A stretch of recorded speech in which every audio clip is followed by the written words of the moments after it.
تعالوا اقول لكم على حاجة ضروري جدا نعملها كل يوم واحنا مروحين بيوتنا، وللأسف الشديد اغلبنا ما يعرفهاش او بينساها كتير، وانا واحدة من الناس اللي بنساها. وهي ان احنا نذكر ربنا سبحانه وتعالى لما نرجع بيتنا، علشان النبي عليه الصلاة والسلام بيقول: اذا دخل الرجل بيته فذكر الله عند دخوله وعند طعامه قال الشيطان: لا مبيت لكم ولا عشاء. واذا دخل فلم يذكر الله عند دخوله قال الشيطان: ادركتم المبيت.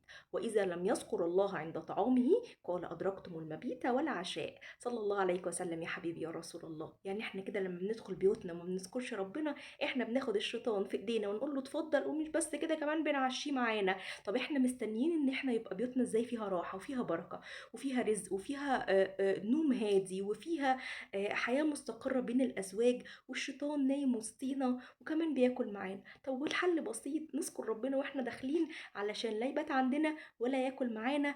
انشروا الفيديو عشان اغلبنا يعرفوا، عشان اغلبنا يقول اللي النبي عليه الصلاة والسلام امرنا بيه، فبيوتنا ترجع تاني مليانة بالخير والبركة. تحياتي للجميع، مروة مغربي.